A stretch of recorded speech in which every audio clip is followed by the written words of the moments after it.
For many players, there was a range of emotions when Final Fantasy VII Remake rolled its end credits. It felt like an exciting and intriguing conclusion to a major piece of the original game's story. But then, the realization set in that the story had only just begun. Many said that the true heart of Final Fantasy VII's storyline starts after leaving Midgar. That's just what'll happen with the upcoming Final Fantasy VII Rebirth. Shacknews was lucky enough to get our hands on the new demo. This is our preview.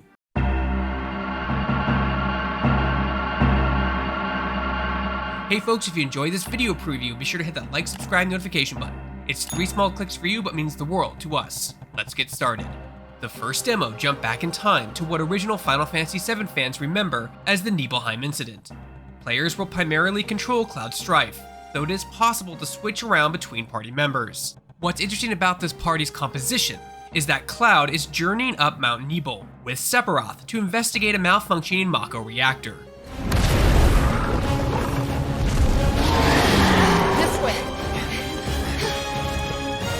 You said you wanted to be a hero.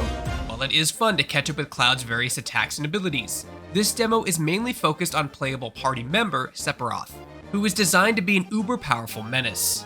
His Masamune blade can strike closely or at a range, and connect with finishers like his pierce and sword dance skills. The idea is that by the end of the demo, players will have a greater idea of what makes Sephiroth the revered legend that he is, and give further gravity to his descent into villainy. While Cloud is at a fairly high level during this demo, the Mount Nibel flashback acts largely as a tutorial for what players can expect in Rebirth. Combat works largely the same as it did in FF7 Remake, with the active time battle system allowing for Cloud and other party members to use magic spells like Fire, Blizzard, Thunder, and others, and abilities like Braver, Triple Slash, etc. through the command menu.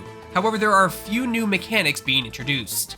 Synergy skills can have 2 party members perform tandem abilities, which don't consume the ATB meter. These synergy skills will vary between characters and change depending on who's being controlled. For example, Cloud has synergy skills with Sephiroth, but these are not the same ones that Sephiroth has with Cloud. Synergy abilities operate similarly to synergy skills, but these are unique team-up attacks that unlock over time. They operate kind of like limit breaks, which are still present, in that they're ultra-powerful abilities that do not consume an ATB meter. Remember during the state of play when Cloud and Sephiroth performed a tandem attack, and Sephiroth came out of it looking like a spokesmodel for a shampoo commercial? That's the Double Helix ability, which was used to bring the Materia Guardian boss down from the ceiling above. Yes, sir. Whoa, that was insane. Don't get distracted. Strike. I know. Synergy abilities are especially useful because they will give both party members a limited time buff. In the Double Helix's case, Cloud's limit level increases while Sephiroth momentarily receives unlimited magic power. Synergy ability buffs will vary between party member combinations. While the Mount Nibel demo offered valuable plot exposition, it was the second demo that showed what ultimately separates Final Fantasy VII Rebirth from its predecessor. Welcome to Under Junon, our sunless oasis. Set in present day, Cloud and his party are thrust into the open wilds of Junon. It's breathtakingly constructed and gave me flashbacks to the tail end of Remake's story, where Cloud was climbing up the Sector 7 plate and got a gorgeous bird's eye view of the Midgar landscape.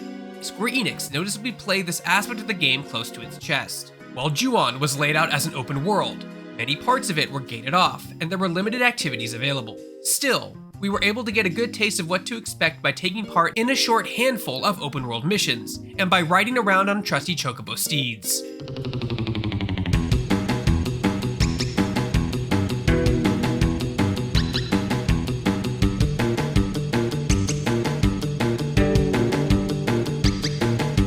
Chocobos help Cloud and friends move around the world faster, but they can also sniff around for items along the ground, including ingredients that can be used in the item transmuter to craft something more useful. As for open world missions, some will contain side objectives, like completing it within a time limit, though it's unclear at the moment what these offer in terms of rewards. More than the remake, Rebirth will emphasize the importance of party composition. The demo featured Tifa, Barret, Aerith, and Red 13, but Cloud's party could only be maxed out at 3 characters at a time. Everyone shares experience points, so there's nothing to worry about there. However, some party members may be better suited to certain situations than others. This will especially prove true if the party expands later in the game, which will likely be the case. We gotta go! Now! There's a monster attacking the boat! Prior to the demo's big boss battle, Cloud and company had to rescue Yuffie, last seen in Final Fantasy VII Remake's Intermission DLC, who is being chased down by a creature called the Terror of the Deep. To further prove that point, I foolishly took a party composition of Cloud, Tifa, and Aerith into the battle against the Terror of the Deep. The boss would frequently disable party members by trapping them in bubbles. Worse, it would often go airborne, which was a nightmare for my close-ranged fighter Tifa. However, the beauty of the new synergy skills is that they can sometimes help overcome weakness. For example, Soaring Fury is a tandem ability that has Cloud launch Tifa off his Buster Sword, letting her reach flying targets that she couldn't reach before. Tifa, let me at him!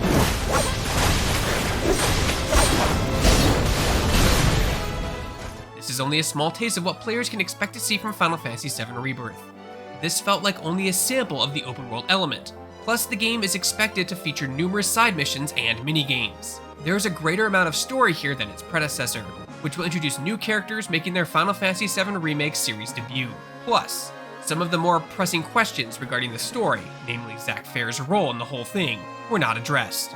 All of that only makes me want to jump into Rebirth that much more. The time will come soon when Final Fantasy VII Rebirth releases on the PlayStation 5 on February 29th, 2024.